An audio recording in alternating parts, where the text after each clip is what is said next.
அருட்பெருஞ்சோதி அருட்பெருஞ்சோதி தனிப்பெரும் கருணை அருட்பெருஞ்சோதி. எல்லா உயிர்களும் இன்புற்று வாழ்க, வள்ளல் மலரடி வாழ்க வாழ்க, கொண்டா விரதம் குவளை எல்லாம் ஓங்குக, நல்லோர் நினைத்த நலம் பெறுக, நன்றி நினைத்த எல்லோரும் வாழ்க இசைந்து. உலக மக்களே, அறிவார்ந்த அன்பர்களே, ஆண்மநேய ஒருமைப்பாடுடைய அன்பர்களே, அருட்பெருஞ்சோதி ஆண்டவருடைய திருவிளையாடலை பார்த்து கொண்டிருக்கிறோம். இந்த பிரபஞ்சம் தோன்றிய காலத்திலிருந்தே ஆதியும் அந்தமில்லா தோன்றிய இறைவன் அருட்பெருஞ்சோதி ஆண்டவர். சுயமாக தோன்றிய இறைவன் அருட்பெருஞ்சோதி ஆண்டவருக்கு சாதி மதம் சமயங்கள் மார்க்கங்கள்லாம் கிடையாது. சாதியும் மதமும் சமயமும் பொய்யென ஆதியில் உணர்த்திய அருட்பெருஞ்சோதி. சாதியும் மதமும் சமயமும் காணா ஆதி அநாதையாம அருட்பெருஞ்சோதி. அப்படிப்பட்ட இறைவன் இந்த பிரபஞ்சத்திலே எவ்வளவோ திருவிளையாடல்கள் செய்திருந்தாலும் கூட அது அருட்பெருஞ்சோதி ஆண்டவருடைய திருவிளையாடல் என்று யாருமே சொல்லியதில்லை. அருட்பெருஞ்சோதி ஆண்டவர் என்ற ஒரு கடவுள் இருந்ததே யாருக்கும் தெரியாது. அருட்பெருஞ்சோதி ஆண்டவர் 4 யுகங்களையும் படைத்து, பதத்தலைவர்களை படைத்து, பிரம்மன், திருமால், ருத்திரன், மகேஸ்வரன், சதாசிவம் போன்ற பதத்தலைவர்களை படைத்து அவங்களுக்கு தத்துவங்களை கொடுத்து 5 தொழில்களையும் கொடுத்து இந்த பிரபஞ்சத்தை இயக்க வைத்தார்கள். ஆனால் அவர்கள் இயக்கிய போது சமயங்களும் மதங்களும் மார்க்கங்களும் தோன்றிய காலகட்டங்களில் யாருமே அதை அவர்கள் தடுக்கவில்லை. சமயங்களும் மார்க்கங்களும் மதங்களும் தோன்றி உருவாகி அதை தோற்றுவித்தவர்கள் தங்கள் தங்கள் கருத்துக்கள் ஏற்றபடி உருவங்களை அமைத்து, அதாவது கர்த்தாக்களை அமைத்து, அதற்கேற்றபடி ஆலயங்களை அமைத்து, வழிபாட்டு முறைகளை அமைத்து மக்களை வழிபட செய்து விட்டார்கள். இது காலகாலமாக நடந்து கொண்டிருக்கிறது. இந்த யுகங்களுக்கும் 4 யுகங்கள், கிரேத யுகம், திரேத யுகம், துவார யுகம், கலியுகம், இந்த 4 யுகங்களுக்குமே ஆயுள் காலம் உண்டு. இந்த ஆயுள் காலம் முடிந்த உடனே அந்த யுகங்கள் முடிந்து விட்டது. கலியுகம் 1900 ஆண்டுகளிலே முடிந்து விட்டது. இப்போ நம்ம ஒளி யுகத்தில் இருக்கிறோம், சுத்த சன்மார்க்க காலத்தில் இருக்கிறோம். இதில் சமயங்கள் மதங்கள் மார்க்கங்கள் எதுவுமே கிடையாது. ஆனால் மக்களுக்கு தெரியாது, யாருமே சொல்லவில்லை, விளக்கத்தை சொல்லவில்லை. திருவுற்பாவில் இருக்கின்ற விளக்கங்களை மக்களிடம் யாரும் கொண்டு செல்லவில்லை. அதனால் மக்களுக்கு தெரியாது. அவங்களும் பழையபடியே காலங்காலமாக பின்பற்றி கொண்டிருந்த சமயங்களையும் மார்க்கங்களையும் மதங்களையும் பின்பற்றி கொண்டு அதன் மாதிரி அதனுடைய நெறிமுறைகளையும் கடைபிடித்துக் கொண்டு திருநீரிடுவது, நாமம் இடுவது என்று அவங்களுக்கு சமயத்துக்கு ஏற்றபடி குறியீடுகள் இருக்கின்றன. அதை பயன்படுத்திக் கொண்டிருக்கிறார்கள். அது காலங்காலமாக நடந்து கொண்டிருக்கிறது. இந்த காலகட்டத்தில் இதெல்லாம் முடிந்த பிறகு உலக மக்களுக்கென்று ஒரு தனி மார்க்கம் வேண்டும், ஒரு ஆன்மீக மார்க்கம் வேண்டும். அது சமரசமாக இருக்க வேண்டும், சுத்தமாக இருக்க வேண்டும், முரண்பாடு இல்லாமல் இருக்க வேண்டும், வேற்றுமைகள் இல்லாமல் இருக்க வேண்டும். ஒரே சமயத்தில் கூட பல வேறுபாடுகள் உண்டு. சிவன் கோயிலில் சைவ சமயத்தை சேர்ந்த சிவன் கோயில்கள் எல்லாம் ஒவ்வொரு கோயிலும் வழிபாடு ஒரு முறையாக இருக்கும், நீங்கள் பார்த்துருப்பீங்க. அதே மாதிரி வைஷ்ணவ சமயத்தை சேர்ந்த திருமால் சம்பந்தப்பட்ட கோயில்கள் எல்லாம் ஒவ்வொரு கோயிலுக்கும் ஒரு வழிபாடு முறைகள் உண்டு. இதெல்லாம் இல்லாமல் ஒரே இறைவன் என்ற நிலையில், அவர் ஜோதி வடிவில் இருக்கின்றார் என்ற நிலையில், உருவ வழிபாடு தேவையில்லை என்ற நிலையில், இந்த சங்கற்ப விகற்பங்கள் தேவையில்லை என்ற நிலையில் மக்கள் இருக்க வேண்டும் என்பதற்காக சுத்த சன்மார்க்கத்தை அருட்பெருஞ்சோதி ஆண்டவர் நிறுவி அதை உண்டாக்கி தன் மகன் கையில் ஒப்படைத்து இந்த உலக மக்களை எல்லாம் சுத்த சன்மார்க்கத்தில் சேர்த்து உலக மக்களெல்லாம் இன்புற்று வாழ வேண்டும், மகிழ்வோடு வாழ வேண்டும் என்பதற்காகத்தான் நமது பிள்ளை பெருமானவர்களை, அருட்பெருஞ்சோதி ஆண்டவருடைய செல்வ பிள்ளையை, தனது மகனை ஒரு தாயின் வழியாக இந்த பூலோகிற்கு வருவிக்க செய்தார் அருட்பெருஞ்சோதி ஆண்டவர். அருட்பெருஞ்சோதி ஆண்டவர் தன் மகனை வருவிக்க செய்துவிட்டு 8 ஆண்டுகள் வரையிலும் வல்லப்பமான இந்த பூலோகத்திற்கு வருவிக்க உற்று 8 ஆண்டுகள் வரையிலும் எந்த விதமான அருளையும் இறைவனிடந்து பெற முடியவில்லை. இறைவன் கண்டுகொள்ளவே இல்லை. ஏனென்றால் 1823 ஆண்டு தொடங்கிய திருவிளையாடல் 30/1/1874 இரவு 12 மணி வரையிலும் திருவிளையாடல் தொடர்கிறது. 51 ஆண்டுகள் திருவிளையாடல் நடந்து கொண்டிருக்கிறது. இந்த 51 ஆண்டுகளை 8 ஆண்டுகளாக பிரித்து தனது மகனுக்கு அருளை கொடுத்து கொண்டிருக்கிறார். அதனுடைய செயலை அந்த திருவிளையாடலை தான் திருவெட்பாவிலிருந்து நாம் பார்த்து கொண்டிருக்கிறோம். 1ஆம் திருமுறையிலிருந்து 6ஆம் திருமுறை வரைக்கும் நமது பிள்ளை பெருமானவர்கள் அந்தந்த காலகட்டங்களில் எப்படி இருந்தார்கள் என்பதையும், தனது மகனுக்கு அருட்பெருஞ்சார்ந்தவர் எப்படியெல்லாம் வந்து அருளை கொடுத்தார் என்பதையும் ஒவ்வொரு பாடலில் இருந்தே நாம் பார்த்து கொண்டிருக்கிறோம். வல்லபெருமானவர்கள் இந்த பூலோகத்திற்கு வரி வைக்கு உற்று 202 ஆண்டுகள் முடிவடையும் நிலையில் இருக்கிறது. அதே போன்று அருட்பெருஞ்சாண்டவர் தன் மகனை அருட்பெருஞ்சோதி ஆண்டவர் ஆக்கிய பிறகு 152 ஆண்டுகள் முடிவடைய நிலையில் இருக்கிறது. இந்த காலகட்டங்களில் சுத்த சன்மார்க்கத்தை பற்றியும், வல்லபெருமானுடைய அருள் நிலையை பற்றியும், அவருடைய கடவுள் நிலையை பற்றியும், அவர் எப்படியெல்லாம் வருவிக்க உற்றார் என்ற விவரங்களையும் உலக மக்களுக்கு யாரும் சொல்லாததனால் மக்களுக்கு யாருக்கும் தெரியாது. பொதுப்படையாக பேசினார்கள், அவ்வளவுதானே தவிர திருவொட்பாவிலிருந்து இருக்கின்ற உண்மைகளை ஒவ்வொரு பாடலிலிருந்தும் விளக்கமாக கூறி அப்படிப்பட்ட ஒரு இறைவனை மக்களுக்கு யாரும் அறிமுகப்படுத்தவில்லை, தெரியப்படுத்தவில்லை என்பதுதான் வேதனையான விஷயம். இப்போ நம்ம திருவிளையாடலை பார்க்க போகிறோம். பிள்ளை பெருமானவர்கள் வருவிக்க உற்று 8 ஆண்டுகள் வரையிலும் எந்த விதமான நிலையிலும் இல்லாமல் அவர் மனம் ஒரு நிலையில் இல்லை. எந்த பாடசாலையிலுமே கல்வி கற்கவில்லை, யாரையும் குருவாக ஏற்றுக்கொள்ளவில்லை. நல்லா கவனிச்சுட்டே வரணும். ஏன்னா சமயங்களிலும் மதங்களிலும் மார்க்கங்களிலும் இருக்கின்றவர்கள் யாராவது ஒரு மகானை, யாராவது ஒரு வேளை குருவாக ஏற்றுக்கொள்வார்கள், தீட்சிதை வாங்குவார்கள். ஆனால் வல்லபெருமானவர்கள் அப்போ சுத்த சன்மார்க்கம் அவருக்கு தெரியாது, மறைப்பு நிலையில் இருந்து கொண்டிருக்கிறார். இறைவன் அவருக்கு மறைப்பு நிலையை கொடுத்து கொண்டிருக்கிறார். அப்படி இருந்தும் கூட அவர் யாரையும் குருவாக ஏற்றுக்கொள்ளவில்லை, யார்கிட்ட போய் தீட்சை வாங்கவில்லை, எந்த பாடசாலையிலும் போய் கற்றுக்கொள்ளவில்லை. நல்லா கவனிச்சுட்டே வரணும் நீங்க. அந்த நிலையில் இருக்கும்போது வல்லபெருமான் அவர்கள் 2வது ஏட்டில் அடியெடுத்து வைக்கிறார். அதாவது 9வது ஆண்டிலிருந்து முதல் 8 வரைக்கும், முதல் 8 ஆண்டுகள் வரைக்கும் ஒன்றும் இல்லை. 2வது 8 தொடங்கும் போது, அதாவது 9வது ஆண்டிலிருந்து 16 ஆண்டுகளுக்குள் என்ன நடந்தது என்பதை முதலிலே பார்க்க போகிறோம். அப்போ 9வது ஆண்டிலே இறைவன் வந்து தன் மகன் முன் தோன்றி மகனை ஆட்கொள்ளுகிறார். அப்போதான் இவருக்கு தெரியும் இறைவனால் வருவிக்க உற்றவன் என்ற நிலை. அப்போதான் அவருக்கு தெரியும். அப்போ கூட சிவபெருமான் தான் இறைவன் சொல்லிட்டு இருப்பாரு. ஏன்னா சிவபெருமான் சைவ சமயத்தை சேர்ந்த தலைவன். அப்போ அந்த சமயத்தில் இருக்கின்ற நெறிமுறைகளை பின்பற்றி கொண்டு, மார்க்கங்களில் சொல்லப்பட்ட நெறிமுறைகளை பின்பற்றி கொண்டு, மதங்களில் சொல்லப்பட்ட நெறிமுறைகளை பின்பற்றி கொண்டு நமது பிள்ளை பெருமான் அவர்கள் இருந்து கொண்டிருக்கிறார்கள். இந்த நிலையில் இருக்கும்போது அவர் முறையீடு செய்கிறார் இறைவனிடம். இறைவனால் ஆட்கொள்ளப்பட்டவன் என்று தெரியும், இறைவனுடைய மகன் என்று தெரியும், இறைவனால் வருவிக்க உற்றவன் என்று தெரியும். ஆனால் வெளியில யாருக்கும் சொல்ல முடியாது, காலத்தின் கட்டாயம், சொல்லவும் கூடாது. இந்த நிலையில் இருக்கும்போது திருவருள் முறையீடு உதயமாகிறது. 1ஆம் திருமுறை மொத்தம் 232 பாடல்களை கொண்டது. இன்னைக்கு 169வது பாடலை பார்க்க போறோம். ஒவ்வொரு பாடலிலும் இறைவனிடம் எப்படி முறையீடு செய்கிறார், இவருக்கு வந்த அருளை கொடுக்க வேண்டும் என்று எப்படி கேட்கிறார், இறைவனுடைய நிலைகளையும் இறைவனுடைய செய்த திருவிளையாடல்களையும் எப்படியெல்லாம் கூறுகிறார் என்பதை நாம் பார்த்து கொண்டிருக்கிறோம். நல்லா கவனிச்சுட்டே வாங்க.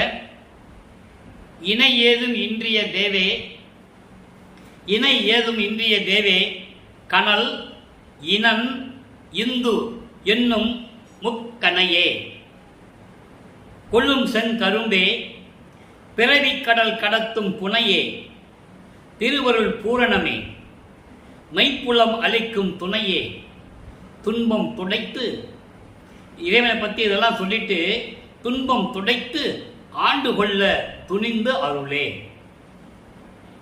ஏன்னா ஆட்கொண்டு விட்ட பிறகு அவர் சொல்லிவிட்டு செல்லுகிறார், மகனை முன்பருவம் பின்பருவம் காட்டி உனக்கு அருள் செய்வேன், உனக்கு ஞானத்தை அளித்து விட்டு செல்லுகிறேன் என்று சொல்லும் பொழுது முதல்ல ஞானம் மட்டும்தான் பெறுகிறார். மெஞ்ஞானம் வந்து அங்கே சுத்த சன்மார்க்கத்தை பெற்ற பிறகுதான். ஞானம் வேறு, மெஞ்ஞானம் வேறு, அறிவு வேறு, மெஞ்ஞான அறிவு வேறு, சிவன் வேறு, சிவம் வேறு, நடராஜன் வேறு, நடராஜ பதி வேறு. இப்படியெல்லாம் நிறைய விளக்கங்கள் இருக்கிறது. நம்ம போக போக பார்க்க போறோம். சமயங்களையும் மதங்களையும் மார்க்கங்களையும் சார்ந்து இருந்ததனால் பிள்ளை பெருமானவர்கள் இந்த நிலையில் இறைவனை வேண்டிக் கொண்டிருக்கிறார். எப்படி? இணையேதும் இன்றிய தேவே, யாரிடனும் ஒப்பிட முடியாத, யாரிடம் ஒப்பிட முடியாத அரிய நிலையில் இருக்கும் இறைவனே. கனல்னா அனல், இனன், இனன்னா சூரியன், இந்துனா சந்திரன், அக்கினி, அக்கினி, சூரியன், சந்திரன், இன்று 3 முச்சுடர்களையும் ஆண்டு கொண்டிருக்கின்ற இறைவனே, செங்கரும்பு போன்று இனித்துக் கொண்டிருக்கின்ற இறைவனே, பிறவி என்ற துன்பக் கடலை, பிறவி என்ற துன்பக் கடலை கடத்தும் புனையே. புனையேன்னு ஏன் சொல்றாரு? புனைனா தெப்பம். கடல் ஆர்ப்பரிச்சுக்கிட்டு இருக்கும், கடல்ல அமைதி இருக்காது, அலைகள் ஆர்ப்பரிக்கும், அலைகள் சத்தம் கேட்டுக்கிட்டே இருக்கும், தெப்பம் அமைதியா இருக்கும். அப்படி அமைதியான சாந்தமான இறைவனே என்று சொல்லுகிறார். பிறவி என்பும் துன்பக்கடலை கடத்தக்கூடிய சாந்தமான இறைவனே, திருவருள் பூரணமே, பரிபூரணமாக திருவருள் பெற்றுக் கொண்டிருக்கின்ற இறைவனே, மெய்ப்புலம் அளிக்கும் துணையே, மெய்ப்புலம் அளிக்கும் துணையே, பேரின்பத்தை கொடுக்கக்கூடிய இறைவனே, என் துன்பத்தை தொடைத்து, துன்பம் தொடைத்து என் துன்பத்தை நீக்கி ஆண்டு கொள்ள துணிந்து அருளே, விரைவில் வருக வேண்டும் என்று கூப்பிடுகிறார். விரைவில் வருக வேண்டும் என்று இறைவனிடம் முறையீடு செய்கிறார். உன்னால் வருவிக்க ஒற்றவன் என்ற நிலையை நீ அறிவித்து விட்டு சென்று விட்டாய்.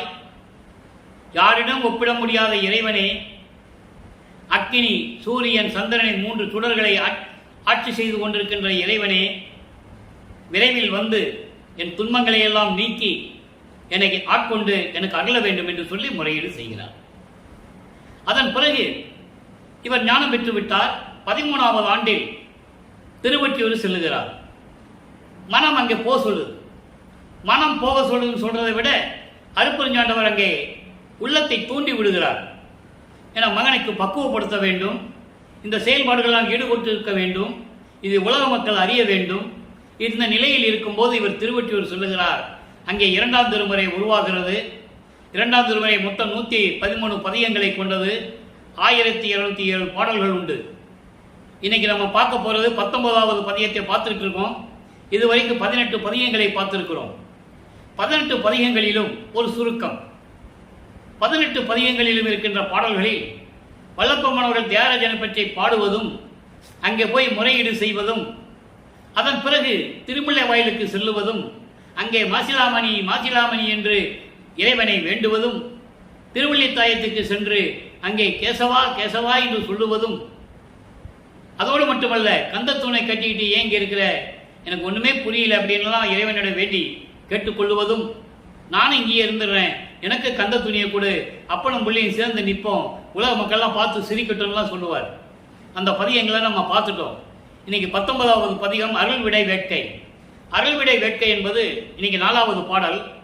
எப்படியாவது இறைவனிருந்து அருளை பெற வேண்டும் என்ற ஒரு ஏக்கம், ஒரு வேட்கை, ஒரு விருப்பம். என்ன சொல்றான்னு பார்ப்போம். நம்ம நல்லா கவனிச்சுக்கணும். இப்ப வல்லப்பம்மன் அவர்கள் 16 ஆண்டுகளுக்குள் இருக்கிறார். 2வதட்டில் இருந்து கொண்டிருக்கிறார்.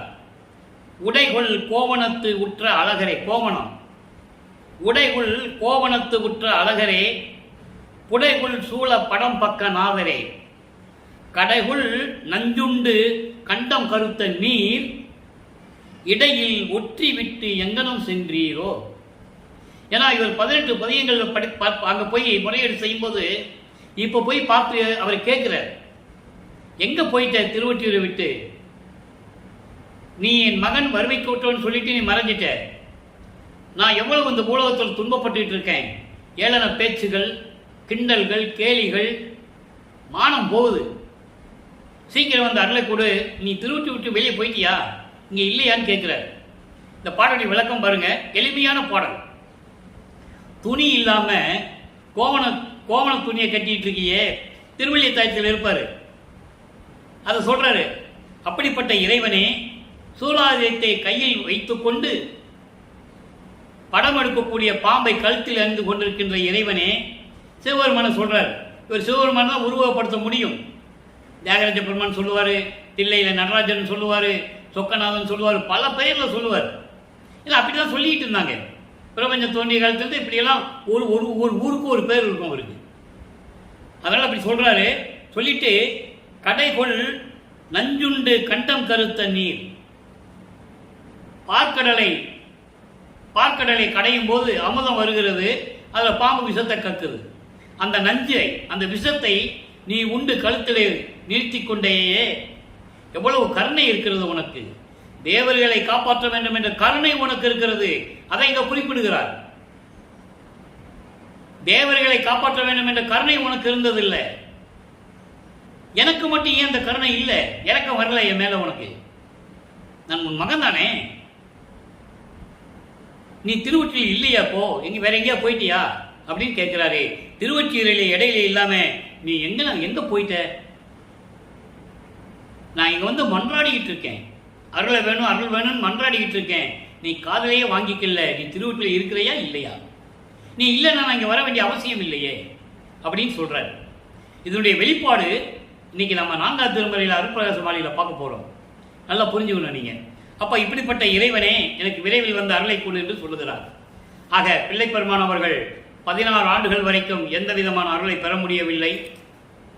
இப்போ 3வது எட்டில் அடியெடுத்து வைக்கிறார். 24 ஆண்டுகளுக்குள் வருவிக்க உற்ற ஆண்டிலிருந்து 24 ஆண்டுகளுக்குள் என்ன நடந்தது? இப்ப 16 ஆண்டுகள் வரைக்கும் ஒண்ணுமே நடக்கலன்னு நம்ம பார்த்துட்டோம். ஒவ்வொரு பாடலிருந்து 1ஆம் திருமுறை 2ஆம் திருமுறை பார்த்துட்டோம். இப்போ 3ஆம் திருமுறை மொத்தம் 19 பதிகங்களை கொண்டது. இதுவரை 14 பதிகங்களை நம்ம பார்த்துருக்கோம். ஒவ்வொரு பதிகத்திலும் இப்போ வல்லப்பெருமானவர்கள் 17வது ஆண்டிலிருந்து 24 ஆண்டுகளுக்குள் இருக்கிறார். வல்லப்பெருமானுக்கு வயது இல்லை, வருவிக்க உற்ற ஆண்டிலிருந்து சொல்ல வேண்டும். அதை நீங்க மனசுல நல்லா வச்சுக்கணும். ஆனா பேசுறவங்க எல்லாம் வல்லப்பெருமானுக்கு இத்தனை வயசுல அங்க இருந்தாரு, அத்தனை வயசுல இங்க இருந்தாருன்னு சொல்லும்போது அவர் மானிட பிறவி என்று மக்கள் நினைத்துக் கொண்டிருக்கிறார்கள். அதை நீங்க புரிஞ்சுக்கணும். யாருக்குமே வயசு சொன்னதில்லை. புராணங்களிலும் காவியங்களிலும் யாரும் சொல்ல மாட்டாங்க. ஆனா வல்லப்பெருமானை மட்டும் குறிப்பிட்டு சொல்லுவாங்க. நல்லா புரிஞ்சுக்கணும். ஏன்னா அவங்க சமயங்களையும் மதங்களையும் மார்க்கங்களையும் விட்டு கொடுக்க தயாராக இல்லை. இவரை ஒரு சாதாரண மனிதனாகவே சித்தரித்தார்கள். துறவி என்றார்கள், தமிழ் துறவி என்றார்கள். கதையாசிரியர், பாடலாசிரியர், வசனகர்த்தா, இப்படிதான் வல்லப்பெருமானை சொல்லிக் கொண்டிருந்தார்கள், சொல்லிக் கொண்டு இருக்கிறார்கள். இனிமேல் அப்படி இருக்கக்கூடாது என்பதற்காகத்தான் திருவருட்பாவில் இருக்கின்ற உண்மைகளை இந்த வள்ளலார் ஊழியர் உங்களிடம் விளக்கிக் கொண்டிருக்கிறேன். வல்லப்பெருமானுக்கு வயது இல்லை, ஒவ்வொரு யுகத்திலையும் இருந்தவர். ஊழிதோறு ஊழி உளவினும் அழியா உடம்பை என கழித்தனர். அந்த விளக்கெல்லாம் நேற்று நம்ம பார்த்தோம். ஊழிதோறு ஊழி உழப்பராது ஓங்கி வாலி என்று எனக்கு வைத்த நன்னிதியை அகவல்ல படிக்கிறாங்க.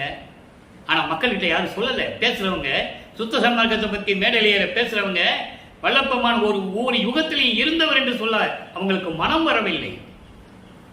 அதுதான் வேதனையான விஷயம். அது ஒரு பக்கம் இருக்கட்டும். அப்போ அந்த 3ஆம் திருமுறை என்ன நடக்குது மக்களுக்கு சொல்றார். இப்ப 14 பதியத்தை பார்த்திருக்கோம். ஒவ்வொரு பதியத்தினுடைய சுருக்கத்தை சொல்றேன். இந்த 14 பதியங்களுடைய சுருக்கம் என்னன்னா, தியாகராஜ பெருமானை அங்க போய் வழிபடுறது ஒரு பிரயோஜனம் இல்லை. அப்ப மனதில் இருக்கின்ற அந்த உண்மைகளை, மனதில் இருக்கின்ற அந்த கஷ்டங்களை, துன்பத்தை ஒரு நாரையிடம் தூதி சொல்லி அனுப்புவார் இறைவனிடம். அது போகும், சொல்லும், திரும்பி வராது. ஏன்னா அவர் தடுக்கிறார். அதே மாதிரி கிளிகளை தூதி அனுப்புவார். தன்னுடைய மனக்குமுறலை சொல்லி நீங்க போய் சொல்லுங்க அப்படின்னு சொல்லி அனுப்புவார். அதுவும் திரும்பி வராது. இப்படிப்பட்ட சூழ்நிலையில் உலகியலிலே செய்வது போல, ஏன்னா அப்போ அவருக்கு எதுவுமே தெரியாது. அவர் எங்கே போனாலும் நடந்துதான் போகணும். சுத்த சன்மார்க்கத்தை பற்றி தெரியாது, அருப்பஞ்சாண்டவர் யாருன்னு தெரியாது, எந்த விதமான அருளை பெறவில்லை. அதுக்கப்புறம் அவர் அண்டங்களுக்கு பறந்து செல்வார், அண்டங்களை கடந்து செல்வார். அது விளக்கெல்லாம் நம்ம பார்க்க போகிறோம். ஏற்கனவே பார்த்துக்கிட்டு இருக்கோம், இன்றைக்கும் அதை பார்க்க போகிறோம். அப்போது அந்த நிலைகள் இருக்கும்போது இவருடைய மனநிலை எப்படி இருக்கும் யோசிச்சு பாருங்க. இப்போ இதெல்லாம் முடித்த பிறகு இது எந்த பிரயோஜனம் இல்லைன்னு சொல்லிட்டு ஒரு ஜோதிடர்கிட்ட ஜோசியம் பார்க்க போவார். ஒரு ஜோசியர்கிட்ட ஜோசியம் பார்க்க போவார். அங்கே போய் தன் மனநிலையை ஜோசியர்கிட்ட சொல்லி எப்படியெல்லாம் அவர் கேட்குறாருன்னு நம்ம பார்க்க போகிறோம். நல்லா கவனிங்க. 15வது பதிகம் இன்னைக்கு 1வது பாடல்.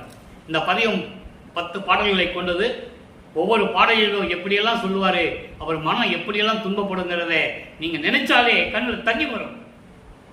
ஒரு இறைவன் தன் மகனை எப்படியெல்லாம் துன்பப்படுத்துகிறார் என்பதை சொல்வதை விட எப்படியெல்லாம் திருவிளையாடல் செய்து மகனை பக்குவப்படுத்துகிறார். அப்ப அவர் எப்படி வேதனைப்பட்டிருப்பாரு பாருங்க. பொன்னம் சிலையால் புறமெரித்தார். இறைவனை பற்றி சொல்றார், முதல் சிவபெருமானை பற்றி. அப்போ சிவபெருமான் தானே நினைச்சிட்டு இருக்கிறாரு. பொலி சூழ் ஒற்றி புண்ணியனார், முன் நஞ்சு அருந்தும் முக்கன்னார், மூவர் அறியா முதல்வர் அவர், இன்னும் சினால் சென்றிடுமோ, இளதே இன்று வருவாரோ, உன்னம் சிறந்தீர் ஜோதிடம் பார்த்து உரைப்பீர் புரிநூல் உத்தமரே. புரிநூல் உத்தமரேனா பூநூல் அணிந்த உத்தமரே, நீங்கள் ஜோசியம் பார்த்து சொல்லுவதில் சிறந்தவர் என்று நான் கேள்விப்பட்டேன். அதனால் உங்களிடம் ஜோசியம் பார்க்க வந்திருக்கிறேன், ஜோதிடம் பார்க்க வந்திருக்கிறேன். ஜோதிடம் உண்மையாக உள்ளதை உள்ளபடி எனக்கு சொல்ல வேண்டும் என்று சொல்லுகிறார். எப்படி என்றால், இமயமலையை வில்லாக வளைத்தவர், முப்புறத்தை எரித்தவர். முப்புறம் ஏற்கனவே நான் நிறைய விளக்கங்கள் கொடுத்திருக்கேன் ஒவ்வொரு பாடல் வரும்போதும். இன்னைக்கும் வந்ததுனால ஒரு விளக்கம்.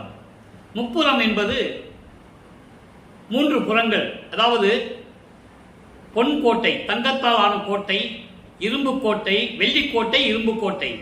இந்த 3 அரக்கர்கள் தாராசுரனுடைய பிள்ளைகள். தாராசுரனுடைய அரக்கனுடைய பிள்ளைகள் வித்துன்மாலி,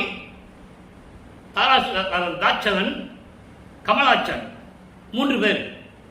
இதில் வித்துன்மாலி தங்கக்கோட்டையை கட்டிட்டு அங்கே போய் ஒளிஞ்சிக்குவான்.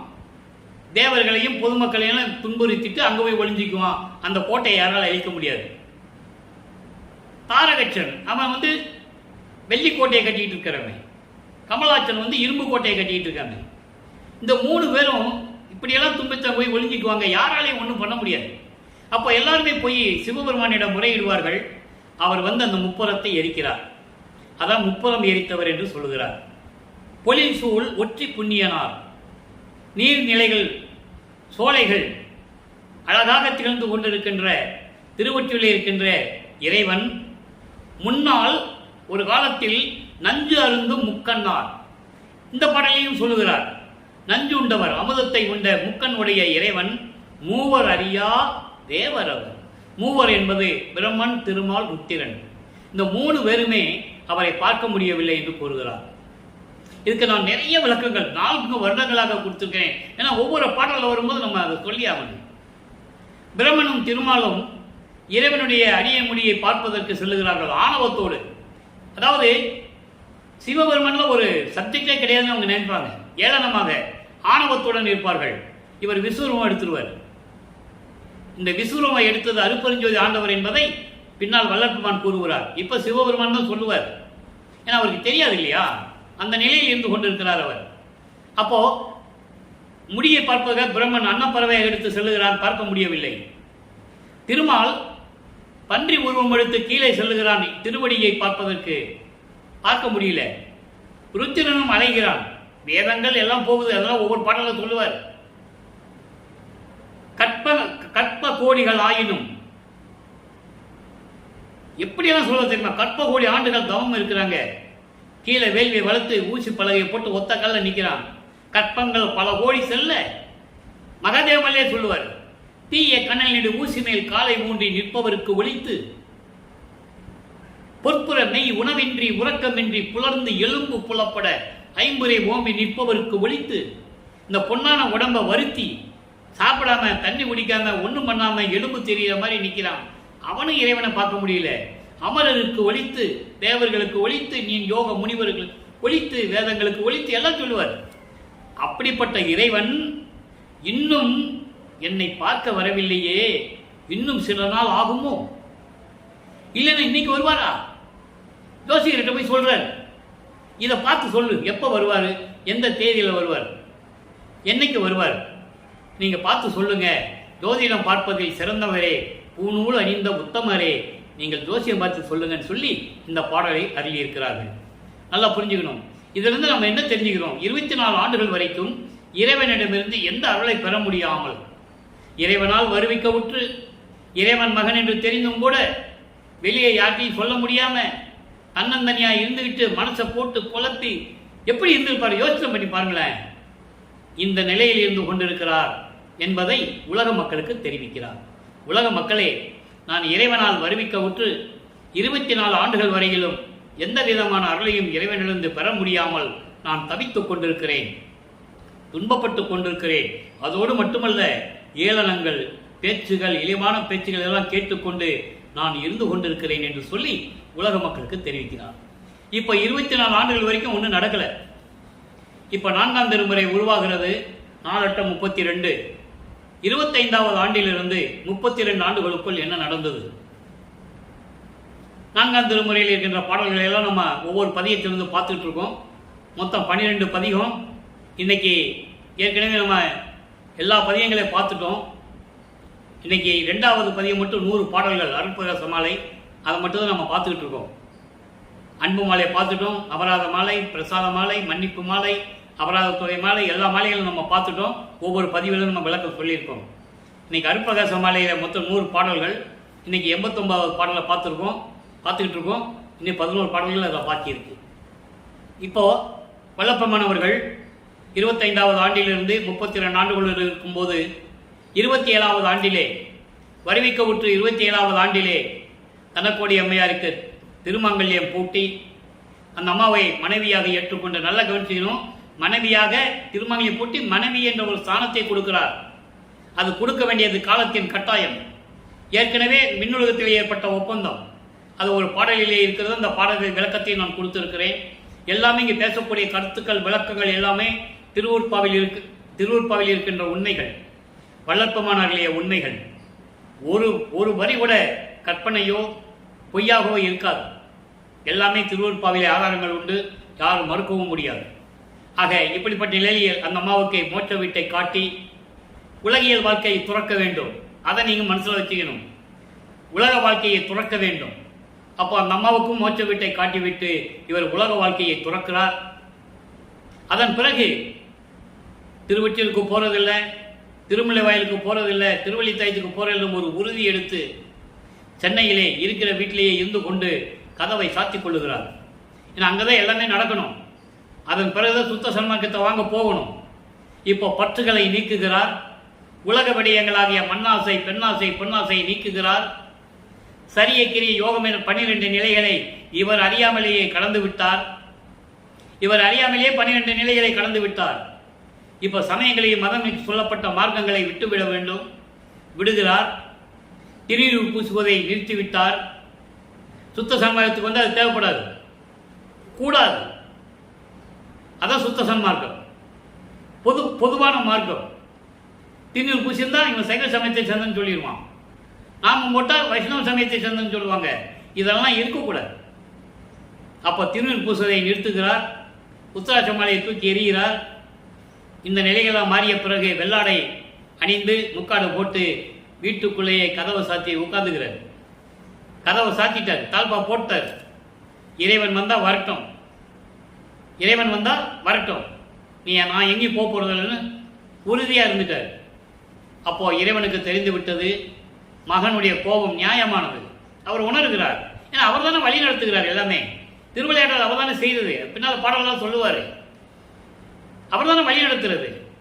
ஆக இந்த நிலையில் இருக்கும்போது இறைவன் எப்படியெல்லாம் வந்து தெருவிலை நடந்து விண்ணுலகத்திலிருந்து வந்து இறைவன் தெருவிலை நடந்து வந்து தாழ்பா போட்ட கதவை திறந்து மகனை அழைத்து எப்படியெல்லாம் அருளை கொடுத்தார் பார்க்க போறோம். நல்லா கவனிங்க. எப்படிப்பட்ட திருவடிகள் சொல்லுவாரு. இன்னைக்கு சொல்லுவாரு எல்லா வெளியிலையும் கடந்த திருவடிகள். அப்படிப்பட்ட திருவடிகள் எனக்காக வீட்டு கதவை திறந்து ஒரு அகலை கொடுத்தாருன்னு சொல்லுவாரு. பார்க்க போறோம். பூதவெளி. பூதவெளி என்பது ஐம்பூதங்களுடைய வெளி. கரணவெளி, அந்த கரணங்கள் எல்லாமே தத்துவங்களுடைய வெளிகள். மனம், சித்தம், புத்தி, அகங்காரம், கரணவெளி. அடுத்து பாருங்க பகுதி வெளி. பகுதி வெளி என்பது உயிரினங்களுடைய வெளி. இந்த பூதவெளி இருக்குல்ல, அதனுடைய உட்கருவிகளுடைய வெளிகள். நிலம், நீர், நெருப்பு, காற்று, ஆகாயம், இதான் 5 பூதங்கள். இந்த 5 பூதங்களுக்கு உட்கருவிகள் உண்டு. 5 5 25. நிலத்துக்கு 5 உட்கருவிகள் உண்டு. தத்துவங்கள், உட்கருவி தத்துவங்கள். நடத்தல், ஓடுதல், நிற்பல், இதெல்லாம் நிறைய இருக்கு. அதெல்லாம் சொல்லணும்னா விளக்க சொல்லணும்னா நம்ம மணிக்கணக்கில் ஆகும். அப்போ இந்த வெளிகளெல்லாம் கடந்து பகுதி வெளி, மாயா யோக வெளி, மாமாயா யோக வெளி, இதெல்லாம் சொல்லப்படுகின்ற வேத வெளி, அபரவிந்து வெளி, அபரநாத வெளி, இன்னும் விந்துநாத வெளி, பரவிந்து, பரநாதம், இதெல்லாம் நிறைய இருக்கு. இந்த வெளி ஏக வெளி, பரமவெளி, ஞானவெளி, மாநாத வெளி, சுத்த வெறுவெளி, வெட்ட வெளி, இப்படியெல்லாம் சொல்லுகின்ற வெளிகளெல்லாம் கடந்து திருவிளையாடல் செய்து கொண்டிருக்கின்ற திருவடிகள். அப்படிப்பட்ட திருவடிகள் விண்ணுலகத்திலிருந்து மண்ணுலகத்திற்கு வந்து மண்ணிலே கால் பதித்து கால் வலிக்க நடந்து வந்து சொல்லுகிறார். இப்படிப்பட்ட திருவடிகள் அடி வருந்த, திருவடிகள் வருந்த, ஏத எளியேன் பொருட்டா நடந்து என்பால் அடைந்து. ஏத எளியன், ஏத எளியன் என்பது, ஏதம் என்பது துன்பங்கள், துயரங்கள், இடர், பயம் எல்லாம் சேர்த்து மொத்தமாக சொல்வது ஏதம். அப்ப இப்படியெல்லாம் சுமந்து கொண்டிருக்கின்ற இந்த மகனையும் ஒரு பொருட்டாக நினைத்து நடந்து வந்து என்கிட்ட வந்து என்பால் அடைந்து என் கையில் ஒன்று அளித்தனை. இந்த ஒன்று என்பது அருள் கொடை. ஒவ்வொரு பாடலையும் ஒன்று தான் சொல்லுவார். அது என்ன அருள் கொடைன்றது நம்ம பின்னால சுத்த சன்மார்க்கத்தை பெற்ற பிறகு நம்ம பார்த்துட்டு இருக்கோம். இன்னைக்கு அதை மாதிரி பார்க்க போறோம். அருள் கொடுத்தாய், என் இரக்கம் எவருக்குள்ளதே, உன் தயவு யாருக்கு இருக்கும் என்று சொல்லி இந்த பாடலை அறிவிக்கிறார்கள். ஆக 24 ஆண்டுகள் வரைக்கும் எந்த விதமான அருளை பெற முடியாமல் தவித்துக் கொண்டிருந்த நமது பிள்ளை பெருமான் அவர்கள் இப்ப 32வது ஆண்டிலே அருளை பெற்றுக் கொள்ளுகிறார். என்ன அருளை பெற்றுக் கொள்கிறார் என்று பார்க்க போறோம். அதற்கு முன்னால் ஒரு விளக்கம். சுத்த சன்மார்க்கத்தை வாங்கணும்ல. இப்போ 33வது ஆண்டு தொடக்கத்தில் இருந்து 40 ஆண்டுகளுக்குள் 5வது எட்டு வரைக்கும் நமக்கு வந்துட்டோம். நீ 6வது எட்டு பாக்கி இருக்கு. கடைசி 3 வருஷம் கிளைமேக்ஸ், அது எங்கே சுற்றி வளாகம், அதை நம்ம கடைசியில் சொல்ல போறோம். இடையில வருகின்ற விளக்கங்களை அப்பப்போ நம்ம கொடுக்க போறோம். நீங்க நல்லா கேட்டுக்கங்க. இப்போ 5வது இருக்கும்போது இவர் சுத்த சன்மார்க்கத்தை வாங்கணும். ஆக எல்லா பற்றுகளையும் விட்டு, சமயங்களையும் மதங்களையும் மார்க்கத்தில் சொல்லப்பட்ட நெறிகளை விட்டு, அதில் கூறப்பட்ட சங்கற்ப விகற்பங்களை விட்டு, சங்கற்ப விகற்பங்கள் என்றால் திருநீர் பூசுவது, உத்தராட்ச மாலை அணிந்து கொள்வது, அதாவது குறியீடுகள், அதுக்கு பேரு. இதெல்லாம் போட்டிருந்தா என்ன சொல்லுவாங்கன்னா, ஓ சிவனை கும்பிட்டு வரான்.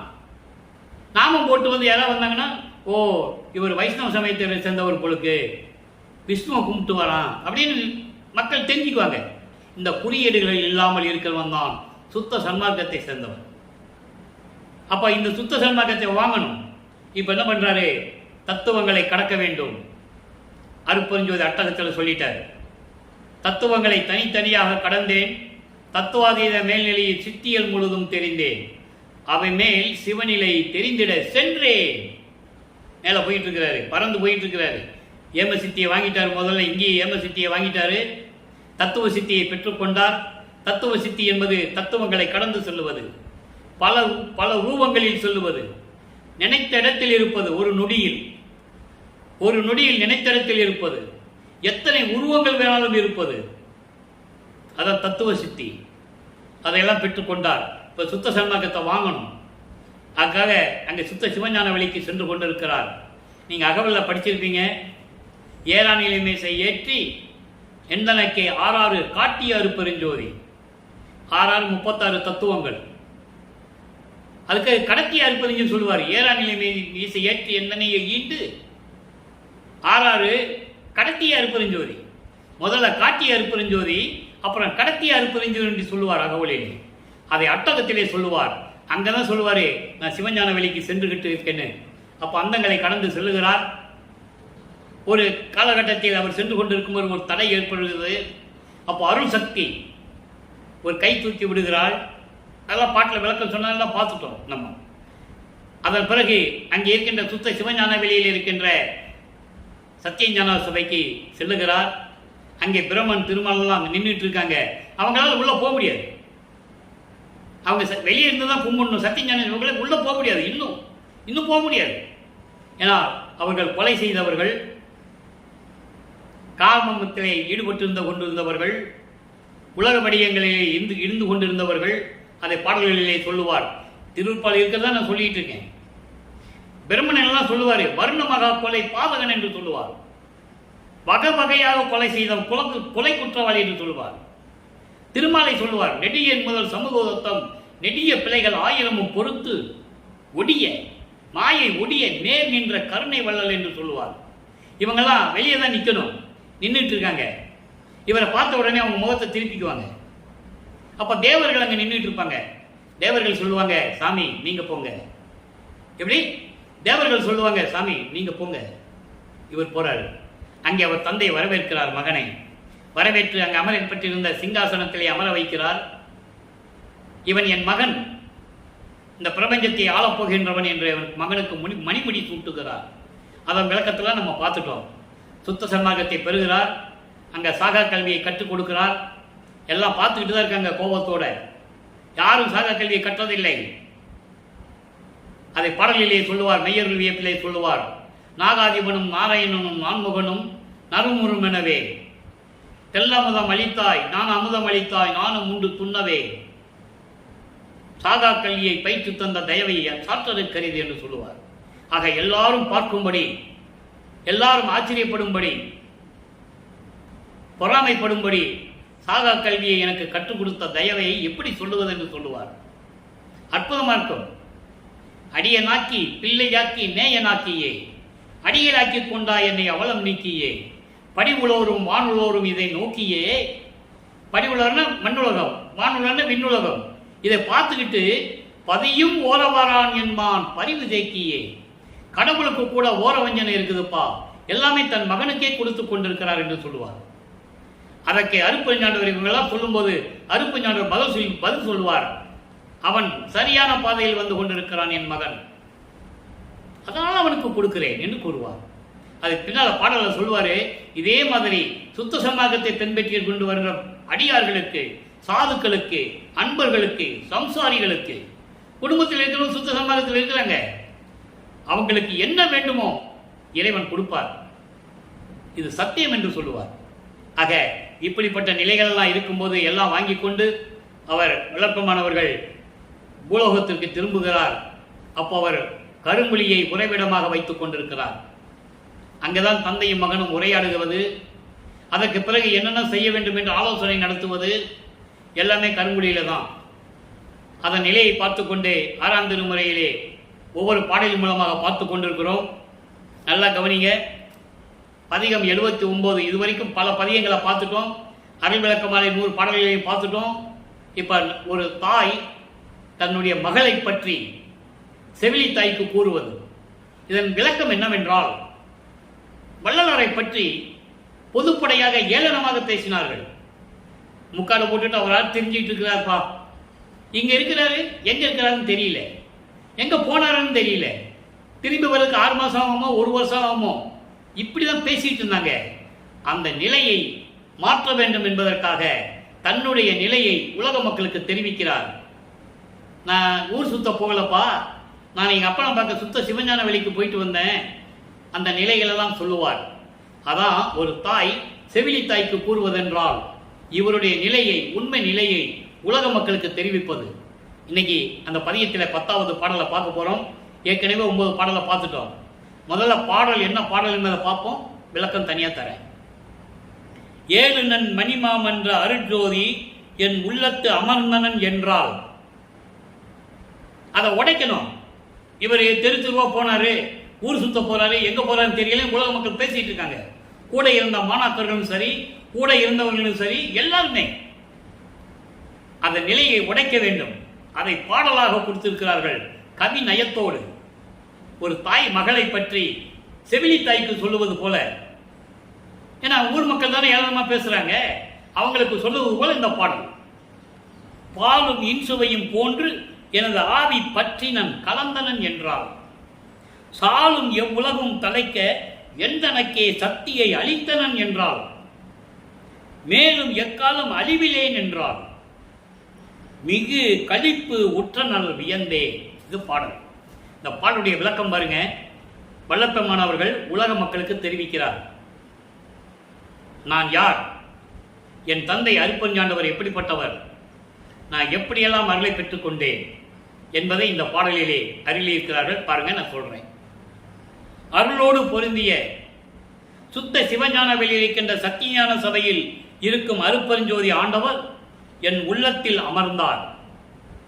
சொல்லிட்டாரா? திருவிளையாடல் 2 திருவிளையாடல் சொல்றாரு. நான் எங்கேயும் போகலப்பா, எங்கேயும் காணாம போகல, சுத்த சிவஞான வெளிக்கு போயிட்டு வந்தேன். அங்க இருக்கிற என் தந்தை அருப்பஞ்சாண்டவர் என் உள்ளத்தில் அமர்ந்து கொண்டார். பாலும் இனிப்பும் கலந்தால் எப்படி சுவைக்குமோ அது போல என் உயிரினில் கலந்து கொண்டார். நான் பேரின்பமாக இருந்து கொண்டிருக்கிறேன். பேரின்பமாக இருந்து கொண்டிருக்கிறேன். எல்லா உலகங்களும் போதும் என்ற அளவிற்கு இன்புற்று வாழ வேண்டும். அதாவது சாலாது எவ்வுலகம் தலைக்க, சாலாது என்பது அதாவது போதும் சொல்ற அளவுக்கு, போதும் என்று சொல்கிற அளவுக்கு இந்த உலகம் இன்பமாக இருக்க வேண்டும். அதற்காக இன்புற்ற இருக்க வேண்டும் என்பதற்காக, நான் ஆட்சி செய்ய வேண்டும் என்பதற்காக எனக்கு மட்டும் சக்தியை கொடுத்தார். அப்ப இந்த பிரபஞ்சத்தை இயக்கிறது யாரு? 30/1/1874 இரவு 12 மணியிலிருந்து. ஏன் அந்த காலகட்டத்தில் எனக்கு கொடுத்தாருன்னு சொல்லிட்டார்ல, அப்ப சொல்லுவாரு நான் இன்னும் இயக்கலன்னு தான் சொல்லுவார். காரணம், இன்னும் அவனுக்கு டைம் இருக்கு. யாருக்கு? சதாசிவத்துக்கு.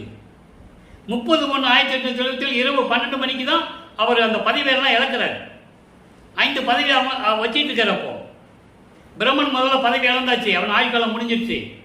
திருமால் துவார யுகத்திலே முடிஞ்சு போச்சு ஆயுள்காலம். அதுக்கப்புறம் கிடையாது, பதவி கிடையாது. அதே மாதிரி ருத்திரன், மகேஸ்வரன் எல்லாரும் பதவி முடிஞ்சு சதாசிவன் தான் கடைசியில் செஞ்சிட்டு இருக்கிறாரு. அப்போ இவர் சொல்றாரு, எல்லா உலகங்களும் இன்புற்று வாழ வேண்டும் என்பதற்காகவே எனக்கு ஆட்சி புரியும்படி எனக்கு எல்லாரையும் கொடுத்து விட்டான் என் தந்தை. அதை எப்ப செயலாற்றுவாரு? 30/1/1874 12 மணிக்கு அப்புறம் சதாசிவன் பதவி இழந்த பிறகு 5 தொழில்களையும் இவர் தான் செஞ்சுட்டு இருக்காரு. இப்ப நம்ம எல்லாம் படைத்தது யாரு? பிரம்மன் அல்ல, வளர்ப்பமா. தெளிவா சொல்றேன். திருவொற்பாளர் மக்கள்கிட்ட யார் சொல்லல, அதனால தெரியாது. இன்னும் பிரம்மன் நினைச்சிட்டு இருக்காங்க, திருமால் தான் உலகத்தை காத்துட்டு இருக்கான்னு நினைச்சிட்டு இருக்காங்க. திருவொற்பாவிலே வளர்ப்பமானர்கள் இந்த உண்மையை கூறுகிறார்கள். எல்லாமே அவர் தான் செய்கிறார், வளர்ப்பமான் தான் செய்கிறார். அதுக்கப்புறம் சொல்றாரு பாருங்க, மேலும் எக்காலும் அழிவிலேன் என்றால், அதோடு மட்டுமல்ல எந்த காலகட்டத்திலும் எனக்கு அழிவில்லை என்று சொல்லுகிறார். அழிவு இல்லை, அழிவு இல்லைன்னா மரணம் இல்லை. நான் ஏற்கனவே சொன்னேன், ஒவ்வொரு யுகத்திலும் இருந்து கொண்டிருக்கின்றவர், அவருக்கு வயது இல்லை. அதை இங்கே சொல்லுகிறார், எனக்கு அழிவு இல்லை. எல்லாரும் பிறந்து இறக்க வேண்டும். திருமால் 10 அவதாரம் எடுத்தால் கூட ஒவ்வொரு அவதாரத்தில் பிறக்க வேண்டும், இறக்க வேண்டும். பிரம்மன் ஒவ்வொரு யுகத்திலையும் பிறக்க வேண்டும், இறக்க வேண்டும். அதனால பிரம்மக்கள் என்று சொல்லுவார். 4 யுகத்திலையும் எத்தனை தடவை பிறந்தான், எப்படி இறந்தான்னு யாருக்கும் தெரியாது. அதே மாதிரி பிரம்மாக்கள், திருமால் 10 அவதாரத்திலையும் ஒரு அவதாரத்துக்கு பிறக்கணும், அந்த அவதாரம் முடிஞ்ச உடனே இறக்கணும், திருப்பி பிறக்கணும். அதான் வல்லப்பமான் சொல்லுவார், செத்து செத்து பிறக்கும் இத்தேவர்கள் என் முன் வழியிலர் என்று சொல்லுவார். வல்லப்பமான் சொன்னது சாதாரண விஷயம் இல்லை. மக்கள்கிட்ட போய் ரீச் ஆகல, யாரும் சொல்லல, அதனால அவங்களுக்கு தெரியாது. என் முன் வழியில் சொல்வார், எனக்கு நிகரானவர்களே கிடையாது என்று சொல்லுவார். எல்லாருமே இவர் வணங்கிட்டு போனோம். பாடலை நம்ம பார்த்துருக்கோம்.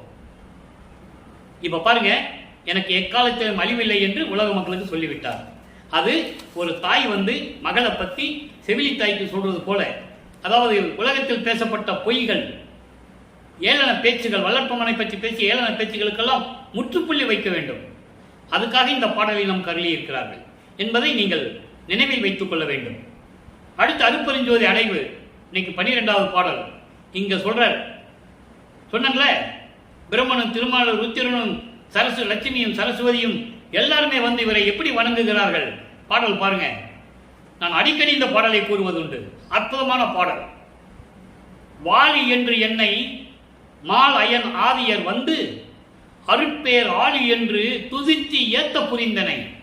அவங்க அப்பாட்ட சொல்றாரு, ஒரு உன்னிட்டிருந்த செல்வப்பிள்ளை நான் விண்ணுலகத்திலே இருந்தவனை ஒரு தாயின் வழியாக இந்த மண்ணுலைக்க வருவிக்க செய்து எவ்வளவு ஏளன பேச்சுகள், எவ்வளவு இழிவுகளை நான் சந்தித்தேன்.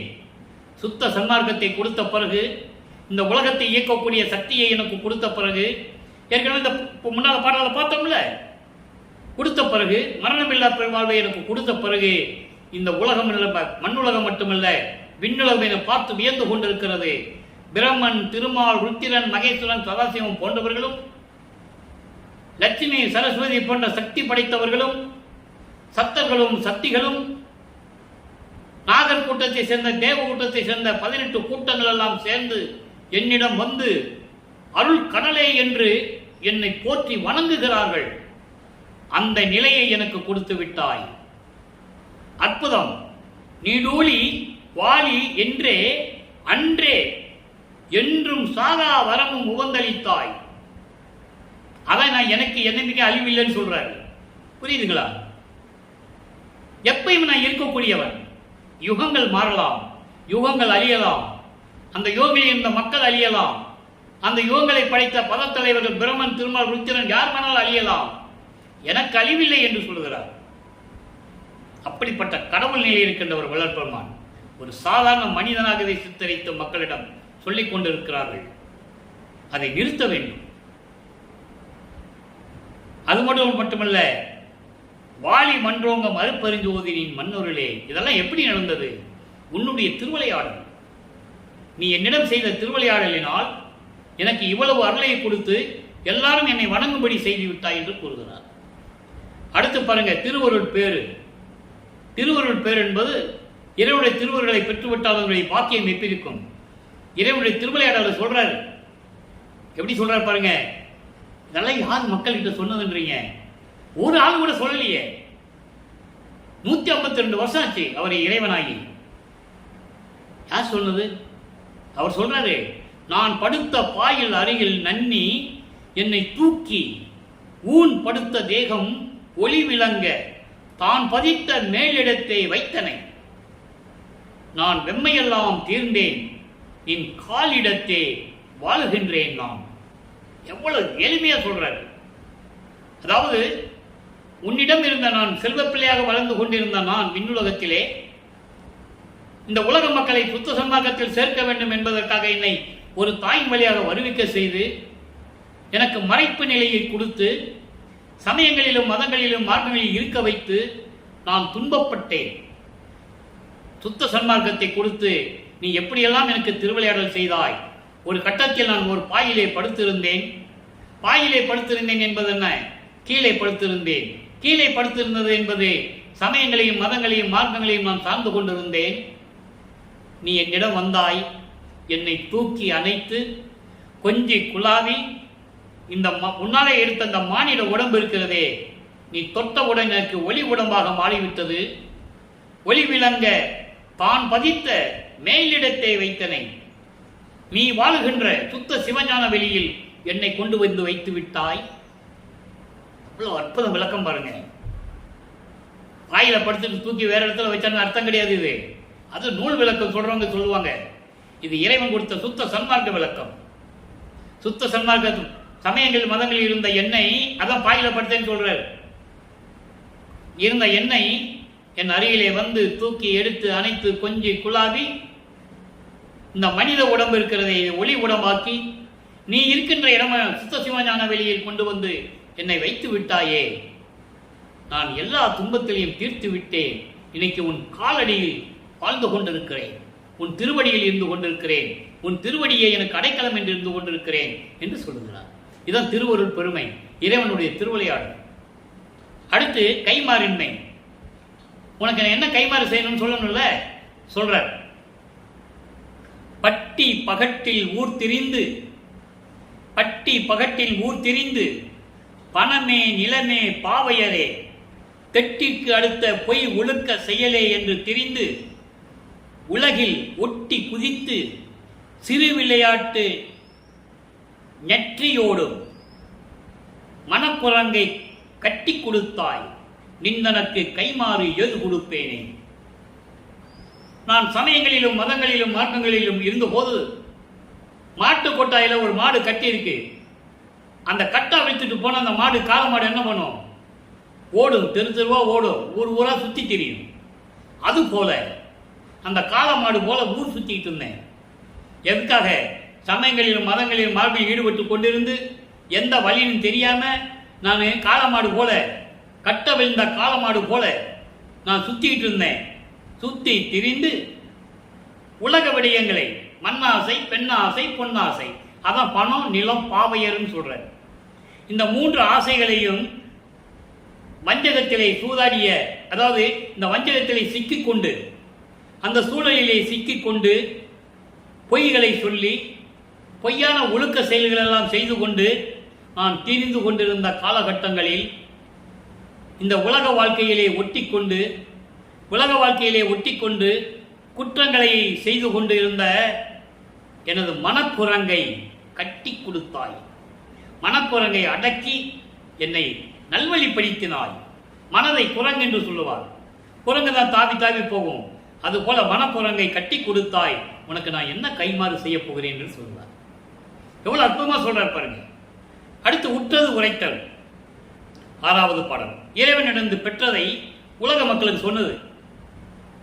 விரைந்து விரைந்து படி கடந்தேன். நல்லா கவனிக்கணும். விரைந்து விரைந்து படி கடந்தேன். அவர் ஊர் சுத்த போகல, எங்கே போய் காணாம போயில, கடன் வாங்கிட்டு யாருக்கு தெரியாம போய் ஒளிஞ்சிக்கல. என்ன சொல்றாரு? விரைந்து விரைந்து படி கடந்தேன். மேற்பால் அமுதம் வியந்து உண்டேன். சுத்த சன்மார்க்கத்தை வாங்குறதுக்கு சொல்றாரு. கரைந்து கரைந்து மனம் உருக, கண்ணீர் பெருக, கருத்து அலர்ந்த, வரைந்து ஞான மனம் பொங்க, மணிமன்ற அரசை கண்டுகொண்டேன். திரைந்து நெகிழ்ந்த தோல் உடம்பும் பொன் உடம்பாய் திகழ்ந்தேனே. எப்படி சொல்ற பாருங்க. அதாவது சுத்த சன்மார்க்கத்தை வாங்குவதற்காக நான் பூலோகத்தை விட்டு சென்று கொண்டிருக்கிறேன். படி கடந்தேன், தத்துவங்களை கடந்தேன், அந்தங்களை கடந்தேன், சரிய கிரிய யோகம் என்ற 12 நிலைகளையும் கடந்து கொண்டிருக்கிறேன். அங்க போனேன், அமுதம் உண்டேன். அங்க போய் தான் சுத்த சன்மார்க்கத்தை வாங்கினேன். சுத்த சன்மார்க்கம் என்ற அமுதம் உண்டேன். அதெல்லாம் பெற்ற பிறகு என் மனம் உருகி உருகி, மனம் இலகி இலகி, கரைந்து கரைந்து, கண்ணீர் பெருக, உள்ளம் மலர்ந்து நான் பார்த்து கொண்டிருக்கிறேன் என் தந்தையை. எப்படி? ஞான மனம் பொங்க, நான் நினைத்தபடி அங்கே ஞான அருளோடு விளங்கக்கூடிய எனது தந்தை அரசை, அருட்பெருஞ்சோதி ஆண்டவரை கண்டு கொண்டேன். அதோடு மட்டுமல்ல, திரைந்துன்னா சுருங்கி நெகிழ்ந்த சுருங்கி தொங்கிய இந்த தோளாலான உடம்பு பொன் உடம்பாக திகழ்ந்தேன். எவ்வளவு அற்புதமா சொல்றாரு பாருங்க. இதெல்லாம் மக்கள்கிட்ட யார் சொன்னது? சொன்னதான வளர்ப்பு தெரியும், அவங்களுக்கு தெரியும். ஊர் சுத்த போயிட்டாரு, அங்க போனாரு, இங்க போனாரு, ஐரோப்பாவுக்கு போயிட்டாரு. அது மாணாக்கர் என்று சொல்லப்பட்ட வேலாயுதம் அவர்கள் சொல்றது பெரிய விஷயமா இருக்கு. நான் போய் பார்த்தேன், பாயில படுத்திருந்தாரு. அப்புறம் ஒரு வருஷம் கழிச்சு ரூமை திறந்தாங்க. அங்க போய் பார்த்தேன், அவர் பாயை சுருட்டிக்கிட்டு ஐரோப்பாவுக்கு போயிட்டாரு. உலக சமாதானத்துக்கு வேலை செய்ய போயிட்டாரு. ஐரோப்பா நாடுகளுக்கு போயிட்டாரு. அவர் இங்க இல்லை. எவ்வளவு ஆதாரங்கள் இருக்கு. நீங்க மேட்டுக்கு போனா பெரிய கல்வெட்டிலேயே போட்டு வச்சிருக்காங்க, நீங்க பார்க்கலாம். கண்ணீர் வடியும். நீங்க அதை படிக்க உங்க கண்ணில் இருந்து தண்ணி வரும். எப்படிப்பட்ட இறைவனை அசிங்கப்படுத்தி இருக்கிறார்கள், கேவலப்படுத்தி இருக்கிறார்கள் என்பதை நீங்கள் புரிந்து கொள்ள முடியும். இல்லாததை நான் சொல்லவில்லை, இருக்கின்றதான் சொல்றேன். அப்படி சொன்னா மக்களுக்கு எப்படி தெரியும்? அப்போ வள்ளலார் இல்லையா? அப்ப உள்ள தீபம் இருக்குது சித்தி விழாத்துல, அது என்னது கேட்பாங்கல்ல. அவர் சொல்றாரு, நான் சித்தி வளாகத்தில் இருந்துட்டு தான் பிரபஞ்சத்தை இயக்குறேன்னு சொல்றாரு. எங்க அப்பா என்ன கூப்பிட்டாரு, உனக்குன்னு ஒரு உலகம் இருக்குப்பா, எப்படி பிரம்மனுக்கு திருமாலுக்கு இருக்கோ அதே மாதிரி உனக்கு ஒரு உலகம் தயார் பண்ணி வச்சிருக்கேன், நீ அங்க வந்துருன்னு சொல்றாரு. ஐயோ, நான் வரமாட்டேன், என்னை விட்டு என்னுடைய மக்கள் காண நிமிஷம் கூட இருக்க மாட்டாங்க, நான் என் மக்களோடையே இருந்து நான் அந்த பிரபஞ்சத்தை இயக்குறேன்னு சொல்றாரு. அப்ப சித்தி வளாகத்தில் அவர் இருக்கிறாரு. அதனாலதான் சொன்னாரு, உங்கள் தாய் தந்தை உங்கள் உறவினர்கள் ஆப்துடால் செய்யப்பட்ட எவ்வளவு உதவியோ அதை விட கோடி பங்கு கிடைக்கும், நீங்க சித்தி வளாகத்துக்கு வாங்கன்றாரு. சூட்சமா சொல்றாரு. வரும்போது எப்படி வரணும்? கொலையும் புலையும் தவிர்த்து வர வேண்டும். மாம்சம் சாப்பிடக்கூடாது, உயிர்களை கொலை செய்யக்கூடாது, சுத்த சன்மார்க்கியா வரணும். அங்க உருவ வழிபாடுகள் அங்க இல்லை. தீபத்தை பார்த்துட்டு நீங்க வழிபட்டு வந்துக்க வேண்டியதான். இப்படி நிலையில் இருக்கும்போது அடுத்த இன்னொரு விளக்கம் தரப்போறேன். இன்பத்திறன் என்ற விளக்கம் 92வது பதிகம், இன்னைக்கு 1வது பாடல். நல்லா கவனிங்க, நேரம் சென்று கொண்டு இருக்கிறது. உலகு புகழ் திருவமுதம் திருச்சி சொம்பலத்தே உடையவர் இன்று உதவினர். நல்லா கவனிக்கணும், எப்படியெல்லாம் திருவிளையாடல் செய்தார். நான் உண்டு குறை தீர்ந்தேன், இலகு சிவபோக வடிவாகி மகிழ்கின்றேன், இளைப்பு அறியேன் தவிப்பு அறியேன், இடர் செய்யும் பசி அறியேன். அவருக்கு பசி இல்லை, கருவிலேயே அருளமுதம் உண்டவர். ஒரு தாயின் கருவறையில் பெண்ட வடிவத்திலே இருக்கும் போதே நமது குழந்தை இறைவன் வல்லப்பமானவர்கள் அருளமுதம் உண்டவர். இறைவன் ஊட்டி விடுறார் மகனுக்கு. இவர் பசின்னு சொல்றாரு, எப்பா பசிக்குதே அப்படின்னு சொல்லும்போது இவர் கருவறையில போய் பையனுக்கு அருள் அமுதம் ஊட்டுகிறார். திருவுட்பாவிலை கண்ட உண்மை. அதான் சொல்றாரு, பசி அறியே விலகல் இல்லா திருவனையே நீ விரலாம் பொசித்தே விரைந்து வம்பின் அம்பலத்தே விளங்கும் திருக்கூத்தின் அழகு அறியா திறம்பாடி ஆடுதும் நாம் இதுவே அருளடைய நெறியென வேதங்கள் ஆகமங்கள் ஆர்ப்பனவே. எப்படிப்பட்ட இறைவன்? வேதங்கள் ஆகமங்களும் சொல்லுது. இவர் முதல்ல இவரை பத்தி சொல்லிட்டாரு. அதாவது உலகமே புகழக்கூடிய திருச்சிற்றம்பலத்திலே இருக்கின்ற இறைவனிடம் இருந்து நான் அருளமுதம் உண்டவன். அவர் எனக்கு அருளமுதத்தை கொடுத்தார். அதனால் நான் சிவானந்த அனுபவமாகி விளங்கி, அதாவது மெஞ்ஞானம் பெற்று மகிழ்ந்து கொண்டிருக்கிறேன். இளைப்பு இல்லை, தவிப்பு இல்லை, இடர் இல்லை, துன்பங்கள் இல்லை, பசியை தவிர்த்து விட்டேன்.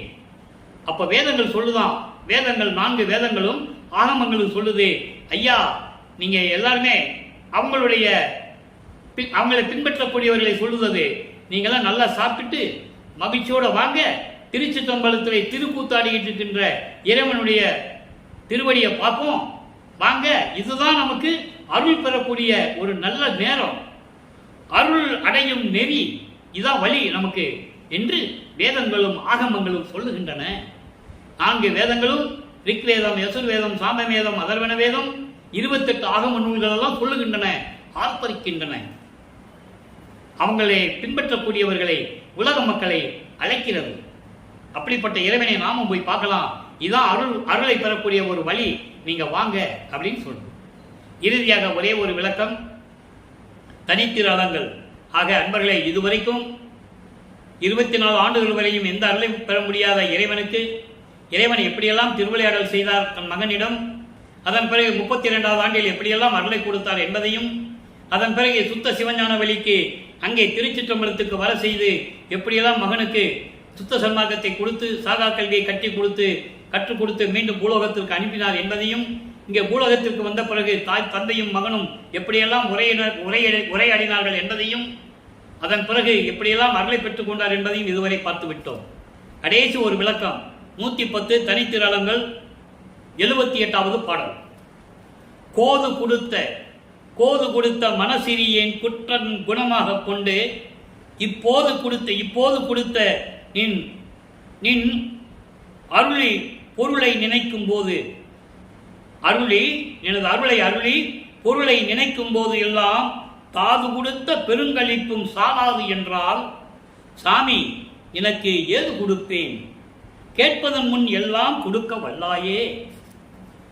அதாவது எப்படி சொல்ற பாருங்க, துன்பங்களையே அனுபவித்துக் கொண்டிருந்த நான், குற்றங்களையே செய்து கொண்டிருந்த நான், சமயங்களிலும் மதங்களிலும் மார்க்கங்களில் இருந்த போது அந்த நிலையில் இருந்து கொண்டிருந்த நான் என்னுடைய எல்லா குற்றங்களையும் மன்னித்து குணமாக கொண்டு அப்போது கொடுத்த, எப்போது சுத்த சன்மார்க்கத்தை கொடுத்த பிறகு என் அருளையும் அருள் செல்வத்தையும் நீ கொடுத்ததை நினைக்கும் போதெல்லாம் எல்லா அருளையும் செல்வத்தையும் கொடுத்தையே, இதெல்லாம் நினைக்கும் போது இந்த எலும்பாலும் தசையாலும் இந்த உடம்பு இருக்கே அது போதாது என்றால் இன்னும் எனக்கு வேணும்னு சொல்லுது. போதாது என்றால் சாமி எனக்கு ஏது கொடுப்பேன், உனக்கு நான் என்ன கைமாறு செய்ய போறேன், நான் கேட்பதற்கு முன்னாலேயே எல்லாரையும் எனக்கு கொடுத்தாயே, அப்படிப்பட்ட வல்லவனே இறைவனே என்று சொல்லி இந்த பாடலை நமக்கு அருளி இருக்கிறார்கள். ஆக இதுவரைக்கும் இறைவனுடைய திருவிளையாடலை பார்த்து விட்டோம் அன்பர்களே. இப்படிப்பட்ட இறைவனை, நமது பிள்ளை பெருமான் வல்லற்பெருமான் அவர்களை நீங்கள் வணங்கி, அருட்பெருஞ்சோதியை வணங்கி, என தாய் உள்ளம் கொண்ட இறைவன் என்று சொல்லுவார். தந்தையும் மகனும் இறைவனாகிவிட்டார்கள். அருட்பெருஞ்சோதி 2 பேருமே ஒண்ணுதான். அதனால அருட்பெருஞ்சோதி தனிப்பெருங்கண்ணை அருட்பெருஞ்சோதி என்ற மகாமந்திரத்தை சொல்லி ஜோதி வழிபாடை மேற்கொண்டு கொலையும் புலையும் தவிர்த்து இறைவனை வணங்கி எல்லாவர்களையும் பெற்றுக்கொண்டு நீங்கள் வையகத்தில் வாழ்வாங்கு வாழ வேண்டும் என்று வாழ்த்தி, இறைவன் தயவோடையும் கருணையோடு விடைபெறுகிறேன் இந்த வள்ளலார் ஊழியன். மீண்டும் நாளை சந்திப்போம். நன்றி, வணக்கம். அருட்பெருஞ்சோதி தனிப்பெருங்கருணை அருட்பெருஞ்சோதி. நாளையும் இறைவனுடைய திருவிளையாடல் தொடரும். கண்டு மகிழ்ந்து இறைவனுடைய அருளை பெற்றுக் கொள்ளுங்கள்.